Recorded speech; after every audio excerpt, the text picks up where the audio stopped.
जय हिंद बच्चों, कैसे हो? उम्मीद अच्छे होंगे। स्वागत है आपका। और आज हम इस वीडियो में class 8 math RS Agarwal exercise 1B का क्वेश्चन नंबर 9 to 14 सॉल्व करने वाले इस वीडियो में बच्चे। और कोई भी अगर आपकी क्वेरी है तो कमेंट जरूर करें, चैनल को सब्सक्राइब करें, अपने दोस्तों के साथ शेयर करें।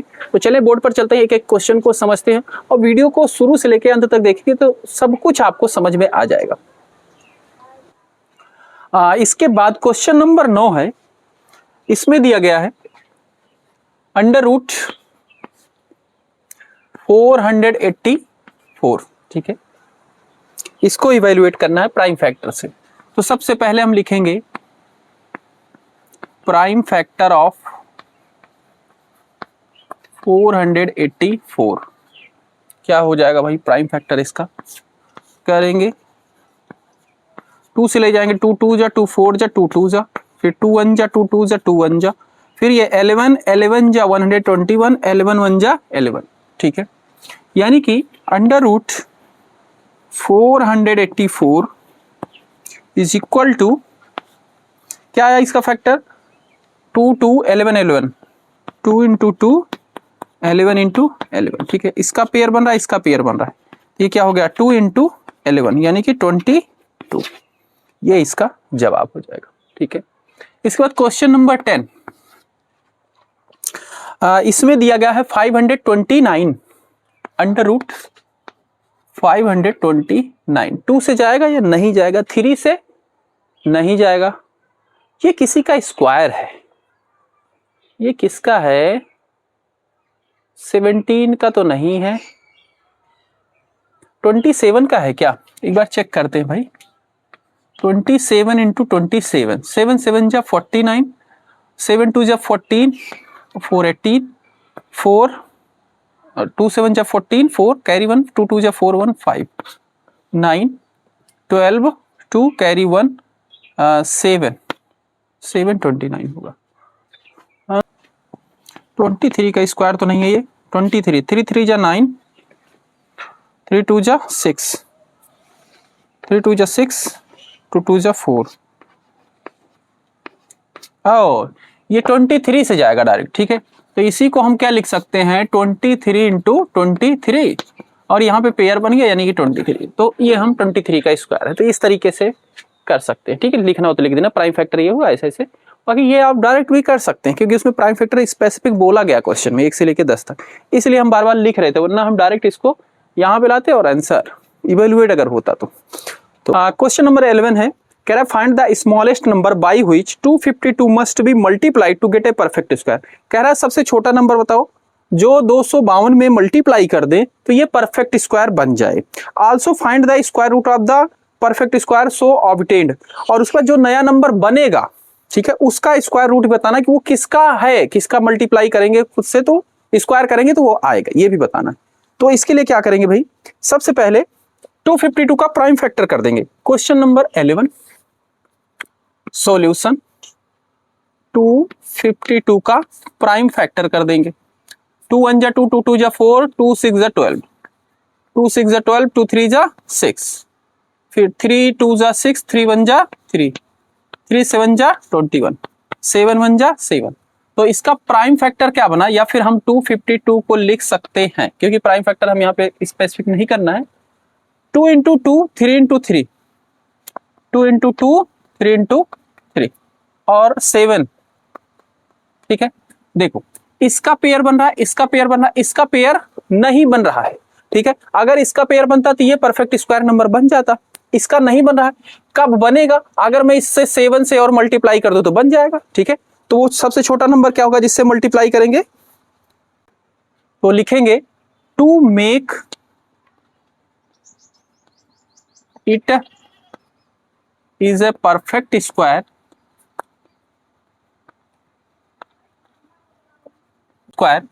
it must be multiplied by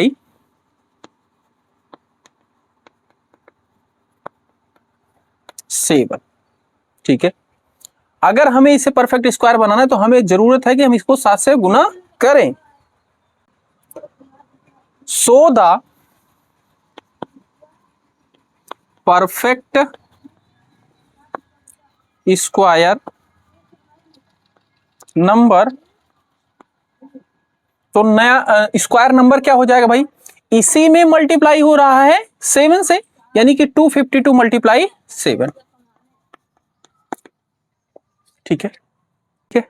इसके बाद जो नया नंबर मिला है उसका स्क्वायर रूट भी निकालना है, तो स्क्वायर रूट ऑफ ऑब्टेन्ड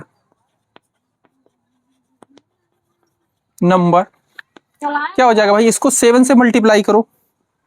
ठीक है, तो ये क्या हो जाएगा, 7 2 जा 14, 4 कैरी 1, 7 5 जा 35, 36, 3 7 2 जा 14 और 3 कितना हो जाएगा 17, तो 17 64 आ जाएगा।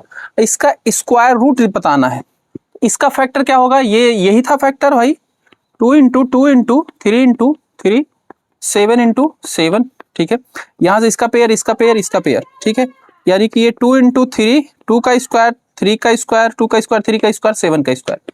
और जब पावर सेम हो तो नंबर का मल्टीप्लाई कर लेते हैं और ऊपर पावर लगा देते हैं। तो 7 या 2 3 जा 6, 6 7 जा 42, यानी कि 42 का स्क्वायर, यानी कि ये किसका स्क्वायर है, 42 का स्क्वायर है। ठीक है, तो ये इसका जवाब हो जाएगा। क्वेश्चन नंबर 12 है, व्हिच वन अमंग 64 का स्क्वायर, 108 का स्क्वायर, 292 का स्क्वायर, 36 का स्क्वायर हैज लास्ट डिजिट 2। तो कह रहा है इन सब में से कौन सा एक है जिसका स्क्वायर करेंगे तो उसकी लास्ट डिजिट यानी कि ओन्स प्लेस डिजिट क्या होगी, 4 होगी। तो बच्चा इसका चाहो तो करके देख लो, या फिर मैं जो बता रहा हूं वही हो जाएगा।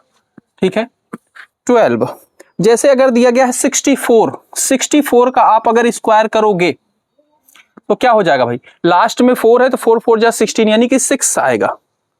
ठीक है, लास्ट डिजिट क्या हो जाएगी 6, लास्ट डिजिट ही बोला है ना, लास्ट डिजिट क्या हो जाएगा इसमें 6 हो जाएगा।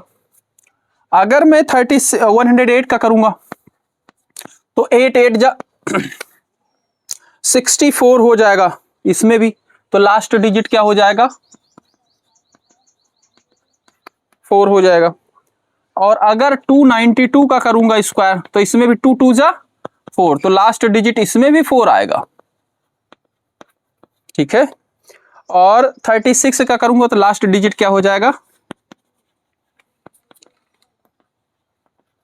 6 हो जाएगा। ठीक है, तो भाई इसमें 2 हैं जिनकी लास्ट डिजिट क्या आने वाली है 4 आने वाली है। ठीक है, क्योंकि 108 का भी करेंगे, एक बार मैं करके चेक कर लेता हूं भाई। 108 8 8 जा 64, 6 8 1 जा 8, 0 से करोगे 0 ही रहेगा, 1 से करोगे 8 4 6 16, इतना लास्ट डिजिट क्या है 4 है।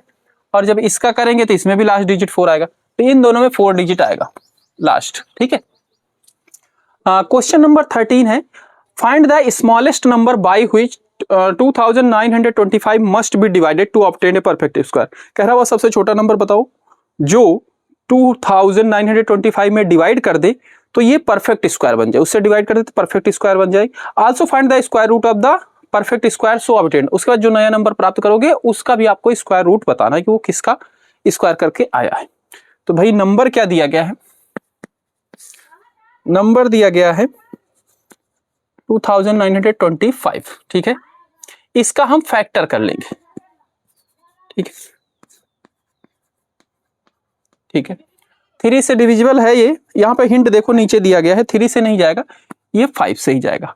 5 5 जा 25, 42 हो जाएगा, 5 8 जा 40, 5 5 जा 25, फिर 5 1 जा 5, 5 1 जा 5, 5 7 जा 35। ठीक है, 117 हो गया। ठीक है, 3 से जाएगा, 3 से ऊपर ले जाते चला जाता, 3 3 जा 9,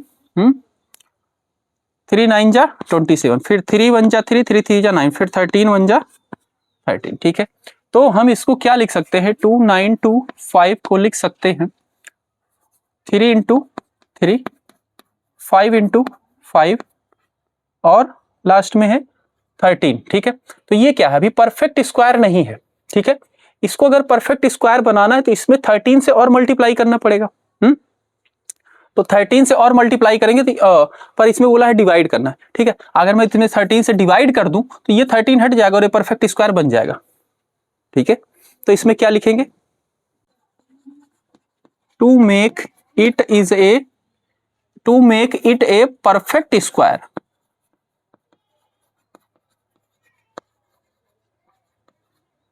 to make it a perfect square 2925 must be divided by 13। अगर हम इसको 13 से डिवाइड कर देंगे तब ये परफेक्ट स्क्वायर बन जाएगा। ओके, सो obtained number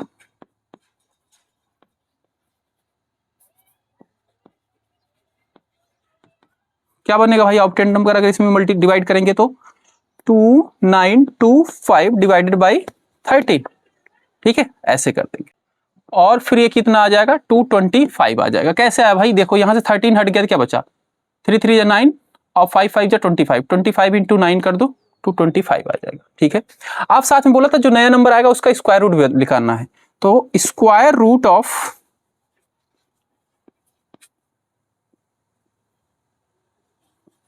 new obtained number, ठीक है। तो 225 का हम लिख सकते हैं 3 इंटू 3 और 5 इंटू 5, ठीक है।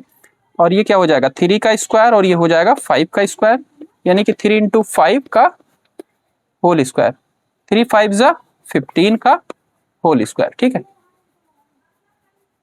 ये ठीक है, ये 15 का होल स्क्वायर, यानी कि 15 का स्क्वायर करेंगे तो जो नया नंबर है वो आएगा। क्वेश्चन नंबर 14 है 1225 plant are to be planted in a garden in such way that each row contain as many plant as the number of row। कह रहा है कि 1225 कुल पौधे हैं, ठीक है, इनको लगाया जा रहा है। कह रहा है कि जितनी पंक्ति लगाई गई है, ठीक है, मान लो ये 3 पंक्ति है, ठीक है, तो हर एक पंक्ति में कितने पेड़ हैं, 3 पेड़ भी होंगे, ठीक है, ये है मतलब जितनी पंक्ति है उसमें उतने ही पेड़ हैं, संख्याओं की दोनों सेम है नंबर, ठीक है। Find the number of row and the number of plant in each row. तो कह रहा है पता करो कि कितनी टोटल पंक्ति है और उतनी पंक्ति में कितने कितने पेड़ लगे हैं, उनकी संख्या। तो भाई जितनी पंक्ति है उतने ही पेड़ लगे हैं, यानी कि दोनों की वैल्यू सेम ही होगी। तो इसमें लिखेंगे क्वेश्चन नंबर 14, लेट कर लेंगे, लेट द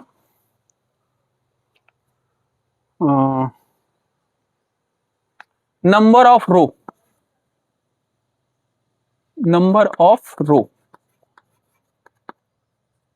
एक्स, ठीक है। अगर हमने रो को एक्स किया है तो ईच रो कंटेन प्लांट कितने होंगे, वो भी एक्स ही होंगे, and each row contain plant number, वो भी क्या हो जाएगा, एक्स हो जाएगा, ठीक है। अब अकॉर्डिंग टू क्वेश्चन क्या है भाई, अगर मैं टोटल इसमें प्लांट देखूं भाई तो क्या होगा, अगर 3 पंक्ति है और 3 ही प्लांट है तो क्या होता है, अगर मुझे इसको टोटल निकालना है तो 1 2 3 और इधर से 1 2 3, 3 इंटू 3 कर दूंगा, 9 हो गया। 9 देखो इसमें जो स्पॉट बनाया 9 है टोटल। तो इसी तरीके से कह रहा है, तो अकॉर्डिंग टू क्वेश्चन जब x और x का मल्टीप्लाई होगा वो किसके बराबर होगा भाई, जितने प्लांट है उतने उसी के बराबर तो होगा, ठीक है। x into x equal to हो जाएगा, यही है नंबर, हाँ 1225 के इक्वल। समझ रहे हो कि नहीं बात। मान लो भाई ये 3 पंक्ति है और हर एक पंक्ति में 3 प्लांट लगा है और मुझे पता करना है कि टोटल कितने प्लांट लगे हैं। तो मैं इधर पंक्तियों की संख्या गिन लूंगा और एक पंक्ति में कितने प्लांट है उसको गिन लूंगा, दोनों को मल्टीप्लाई करूंगा तो टोटल आ जाएगा 9। ये देखो इसमें टोटल 9 है। उसी तरीके से इसमें जब हमने मान लिया कि x पंक्ति है, x रो है और हर एक रो में x ही प्लांट लगे तो उन दोनों का मल्टीप्लाई क्या होगा, जितने प्लांट हैं और प्लांट की संख्या बता दी गई, नंबर बता दिया गया 1225, यानी 1225। बस अब ये इक्वेशन बन गई, इसको सॉल्व कर लो। ये एक्स स्क्वायर हो जाएगा 125, स्क्वायर को उधर भेजो, अंडर रूट हो जाता है, ठीक है, इधर x बचा, इसका अंडर रूट, इसका प्राइम फैक्टर कर दो। 9 10 3 से नहीं जाएगा, 5 से जाएगा। 5 2 जा 10, 5 4 जा 20, 5 5 जा 25, 5 4 जा 20, 5 9 जा 45, 7 7 जा 7 1 जा। ठीक है, तो अंडर रूट 5 इंटू 5 7 इंटू 7। ठीक है, पेयर बन रहा है। ठीक है, तो इधर अंडर रूट से बाहर क्या आ जाएगा, 5 आ जाएगा, और इधर से 7 आ जाएगा, यानी कि 35। ठीक है, तो यानी कि x की वैल्यू क्या आ गई, 30। यानी कि नंबर ऑफ रो कितना है, नंबर ऑफ रो कितना है, 35, and number of plant in each row, number of plant in each row is 35। ये भी 35 हो जाएगा, यही इसका जवाब हो जाएगा।